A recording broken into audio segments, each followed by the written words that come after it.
Bismillahirrahmanirrahim. Assalamualaikum warahmatullahi wabarakatuh. Alhamdulillah. Alhamdulillahi rabbil alamin. Wassalatu wassalamu ala asyrafil anbiya'i wal mursalin. Wa ala alihi wa sahbihi wa man tabi'ahum bi ihsanin ila yaumiddin. Amma ba'du. Teman-teman semuanya yang dirahmati oleh Allah Subhanahu wa taala. Insyaallah pada pagi hari ini pembahasan kita terkait dengan salah satu tema terpenting dalam kajian fikih muamalah, yaitu akad riba ya. Teman-teman barangkali sudah pernah mendengar ya, bahkan juga pernah membaca terkait tentang pembahasan masalah riba ya. Pertama, kita harus tahu dulu apa definisi riba ya. Atau sebelum kita ke pembahasan definisi ya, kita awali dengan sejarah pelarangan riba ya. Kita tahu bahwa pelarangan riba ini tidak hanya oleh ajaran Islam ya, tetapi hampir semua agama ya, bahkan pemikiran ya, mulai pada masa Yunani ya, dan Romawi itu sudah melarang adanya praktek riba. Bahkan dua filosof terkenal ya, Plato dan Aristoteles itu mengecam sekali praktek yang terkait dengan riba. Bahkan Plato sendiri mengatakan riba ini menyebabkan perpecahan ya, dan perasaan tidak puas di dalam masyarakat. Dan dia adalah menjadi alat eksploitasi ya bagi orang-orang kaya terhadap orang-orang miskin. Jadi para pemikir lama ya itu dari awal sudah mengingatkan ya bahayanya praktek ribawi. Kemudian juga Aristoteles menguatkan juga bahwa uang itu adalah media pertukaran. Jadi tidak boleh dipakai untuk mengembangkan atau memperanakan uang. Dia tidak bisa dijadikan sebagai objek transaksi ya.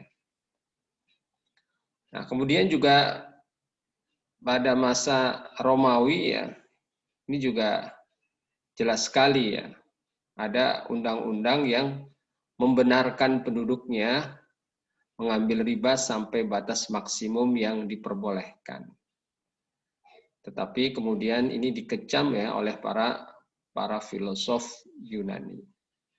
Nah, ini sekilas tentang sejarah dilarangnya praktek ribawi. Nah, termasuk juga dalam agama atau risalah sebelumnya ya, itu jelas sekali dalam agama Yahudi dan Kristen juga mengharamkan adanya praktek ribawi. Ya, ini sebagaimana penjelasannya dalam Perjanjian Lama dan Undang-Undang Talmud. Nah, itu sekadar singkat saja bagaimana praktek riba ini tidak hanya dilarang di dalam ajaran Islam, tetapi ini menjadi musuh bersama ya, musuh bersama para filosof, musuh bersama semua agama ya, yang melarang adanya riba. Selanjutnya kita akan membahas apa itu riba ya. Jadi riba ini adalah istilah dalam bahasa Arab ya. Asal katanya ini dari kata roba yarbu. Roba yarbu robwan ya. Artinya ziyadah. Ziyadah itu berkembang. Ya, karena dalam praktek riba ini uangnya selalu bertambah ya, bertambah. Nah, kemudian juga sebagian mengatakan riba ini an-numu, berkembang ya. Karena dalam praktek riba ini selalu berkembang, ya, modalnya selalu berkembang, berkembang gitu ya. Artinya apa? Artinya riba ini tambahan dalam barang atau tambahan dari hasil perbandingan antara dua hal yang berbeda. Nah, sedangkan riba kalau dalam penjelasan Al-Quran ya adalah penambahan yang diambil tanpa adanya satu transaksi pengganti ya atau penyeimbang yang dibenarkan syariah. Nah, ini penjelasan terkait dengan riba di dalam Al-Quran. Nah, kita akan coba memahami riba ini dari pandangan para ulama fikih ya. Pertama dari kalangan madhab Malikiyah ya, bahwa yang dimaksud dengan riba ini adalah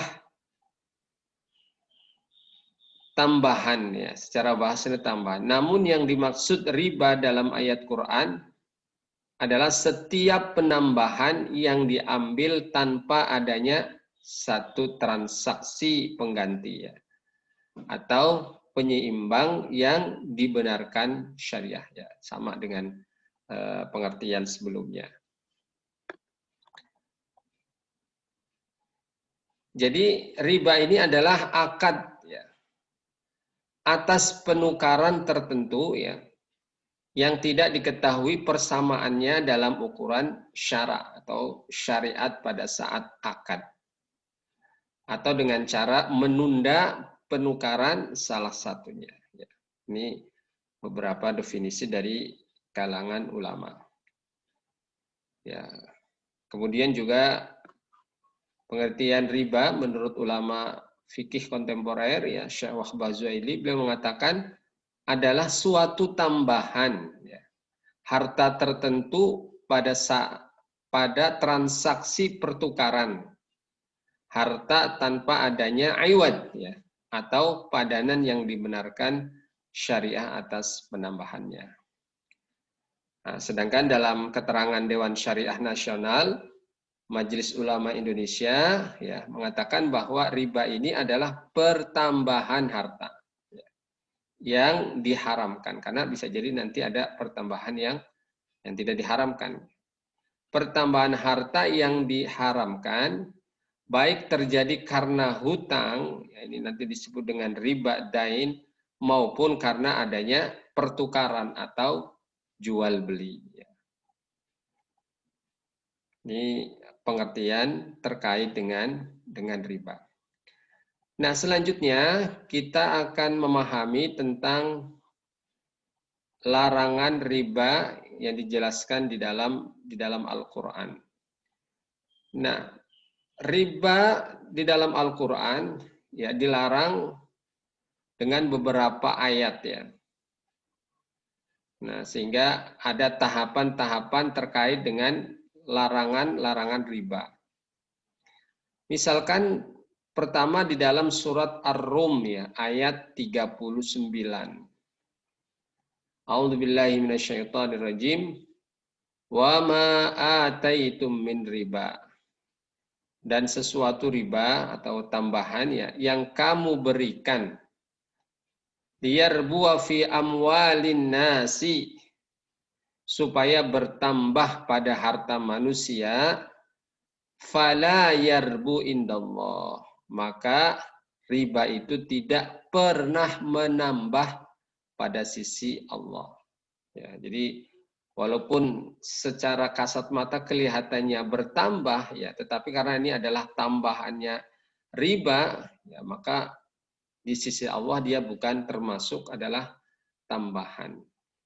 Nah, ini memang belum terlihat ya secara jelas ya Allah melarang terkait dengan adanya riba ya. Ayat ini baru menjelaskan terkait dengan peringatan ya kepada orang-orang yang melakukan atau objek yang melakukan riba.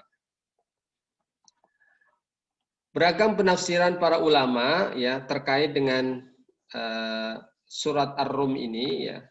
Sebagian mengatakan ya, seperti Imam Alusi, yang dimaksud dengan riba dalam ayat ini adalah tambahan yang dikenal dalam transaksi saat itu ya. Jadi memang sudah dijelaskan ya bahwa tambahan ini maksudnya adalah tambahan riba. Ya. Jadi tambahan riba yang sudah dipraktekkan masyarakat saat itu gitu. Nah, hal ini juga diperkuat oleh Syekh Said Qutb ya, yang menjelaskan bahwa ayat ini mencakup seluruh sarana ya, yang menginginkan pemiliknya mengembangkan hartanya dengan cara riba. Ya. Jadi sudah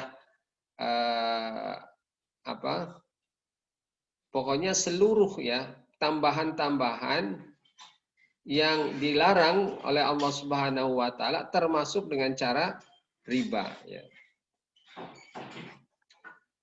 Ya. Ini yang menarik ya, dalam ayat tadi disebutkan ya Allah membandingkan ya, antara riba dengan zakat ya.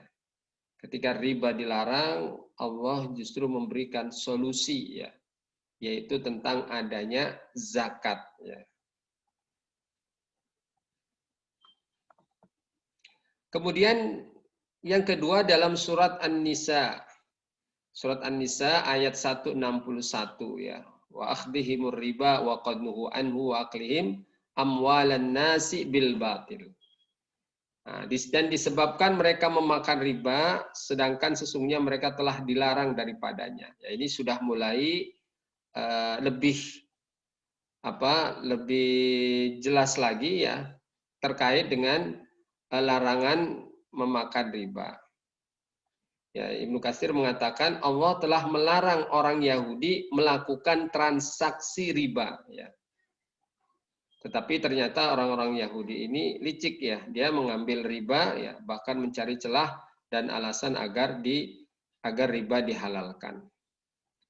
Nah, yang menarik dalam ayat ini ya Allah Subhanahu wa taala memisahkan antara larangan riba dan memakan harta dengan cara batil. Padahal riba ini juga bagian daripada transaksi yang batil.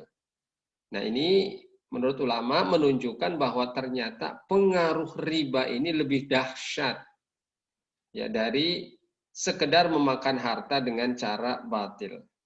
Karena dalam transaksi riba ini dampaknya bukan hanya level pribadi ya, tetapi juga kepada level masyarakat, bahkan kepada level umat. Kemudian yang ketiga adalah dalam surat Ali Imran ayat 130 ya. 132. A'udzubillahi minasyaitonirrajim. Ya ayyuhalladzina amanu la ta'kulur riba adhafan mudha'afa. Ini sudah mulai jelas ya. Wahai orang-orang yang beriman, janganlah kalian memakan riba dengan berlipat ganda. Ya, ini sudah pelarangannya begitu jelas ya bahwa Allah Subhanahu wa taala melarang adanya riba. Nah, kemudian yang terakhir ya ini adalah dalam surat Al-Baqarah ya ayat 275 sampai 285 ya. Yang bukan hanya melarang riba ya, tetapi menggambarkan orang yang makan riba itu apa? Ibaratkan orang yang kemasukan setan ya. Jadi bukan hanya pelarangan riba tetapi dampaknya yang begitu dahsyat yaitu bisa kerasukan adanya setan ya. Ini beberapa keterangan ya yang melarang adanya praktek riba.